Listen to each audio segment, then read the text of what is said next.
पड़ेगी कि इन स्रोतों से समझें कि आखिर ये परिषद है क्या, बनती कैसे है, हटती कैसे है, इसकी ताकत कितनी है और भारतीय व्यवस्था में इसकी जरूरत है भी या नहीं, इस पर क्या विचार हैं। चलिए इसे थोड़ा खोलकर देखते हैं। बिल्कुल। जैसा आपने कहा, ये संविधान के भाग 6 में है, अध्याय 3, अनुच्छेद 168 से 212 तक इसी के बारे में है।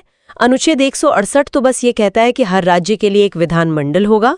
ज्यादातर में तो बस एक सदन होता है, विधानसभा, लेकिन हाँ, कुछ राज्यों में 2 सदन होते हैं, विधानसभा और विधान परिषद। अच्छा, तो ये अभी कितने राज्यों में है? मतलब ये सिस्टम अभी कहाँ चल रहा है और क्या ये हमेशा रहती हैं? देखिए, फिलहाल ये 6 राज्यों में है, आंध्र प्रदेश, बिहार, कर्नाटक, महाराष्ट्र, तेलंगाना और उत्तर प्रदेश। अच्छा। पहले जम्मू कश्मीर में भी थी, लेकिन वो केंद्र शासित प्रदेश बनने से पहले की बात है।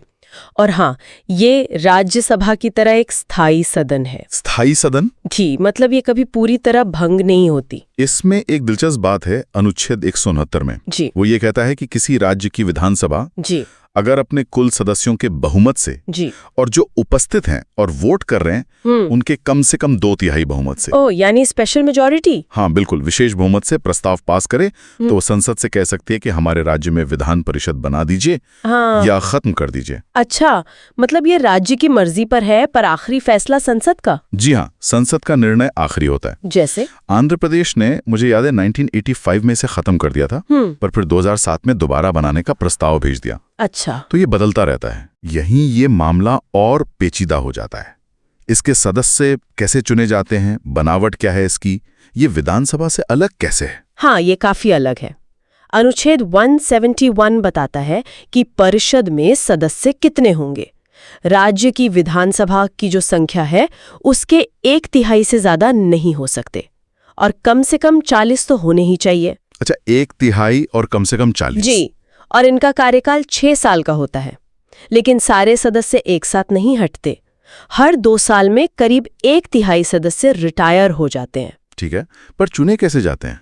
क्या जनता वोट करती है? नहीं, यही तो इसका अनोखापन है। इसमें सीधा जनता का वोट नहीं होता। सदस्य अलग अलग समूहों से आते हैं। जैसे करीब 1/3 सदस्य स्थानीय निकाय चुनते हैं, नगर पालिका, जिला बोर्ड वगैरह।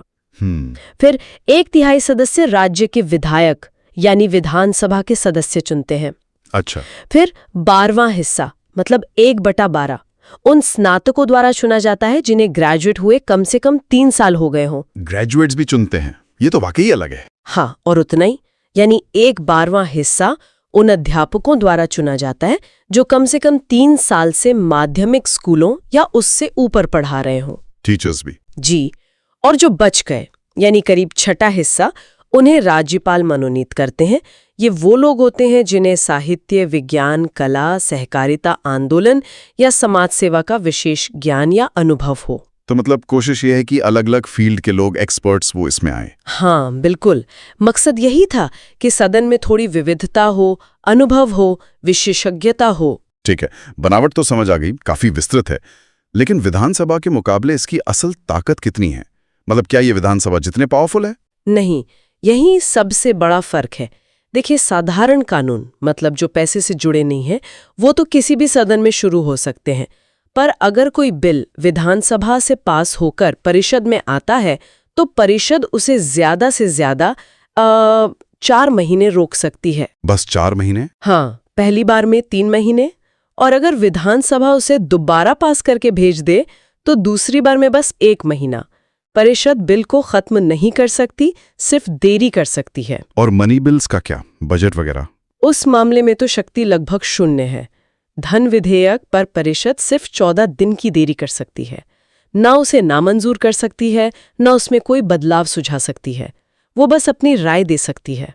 तो असल में सरकार तो विधानसभा के प्रति ही जवाबदेह हुई। बिल्कुल, सरकार सामूहिक रूप से विधानसभा के प्रति ही उत्तरदायी होती है। तो फिर सवाल उठता है, अगर शक्तियां इतनी सीमित हैं तो इसकी आलोचना क्यों होती है? क्या इसे बस एक गैर जरूरी बोझ माना जाता है? आलोचना के मुख्य बिंदु यही हैं। एक तो यही कि शक्तियां बहुत सीमित है, इसलिए कई बार इसे सिर्फ देरी कराने वाला सदन या रबर स्टैम्प जैसा कह दिया जाता है। दूसरा, जाहिर है, इसके सदस्यों, स्टाफ, रखरखाव पर खर्चा तो होता है, तो ये सरकारी खजाने पर बोझ है। मतलब राजनीतिक वजहों से इस्तेमाल किया जाता है, जैसे चुनाव हारे हुए नेताओं को एडजस्ट करने के लिए या किसी को बिना चुनाव लड़े मंत्री बनाने के लिए, पिछले दरवाजे की तरह। ये तो वही आलोचना की बातें हैं, लेकिन क्या इसका कोई सकारात्मक पहलू भी है? मतलब संविधान बनाने वालों ने इसे रखा ही क्यों था? कुछ राज्यों के लिए कोई तो वजह होगी। हाँ, बिल्कुल। इसके पक्ष में भी तर्क दिए जाते हैं। पहला तो वही जो हमने पहले कहा, ये स्थायी सदन है तो एक निरंतरता बनी रहती है। दूसरा, क्योंकि इसमें मनोनीत सदस्य और अलग अलग क्षेत्र के प्रतिनिधि होते हैं, तो ये उम्मीद की जाती है कि ये विधानसभा से जल्दबाजी में पास हुए कानूनों पर ज़्यादा गहराई से विचार कर सकते हैं, शायद उनकी गुणवत्ता सुधार सकें, एक तरह से चेक लगा सकते हैं। मतलब एक सेकंड थॉट का मौका। जी बिल्कुल। और ये उन विशेषज्ञों को भी एक मंच देता है जो शायद सीधे चुनाव लड़कर नहीं आना चाहते या नहीं आ पाते।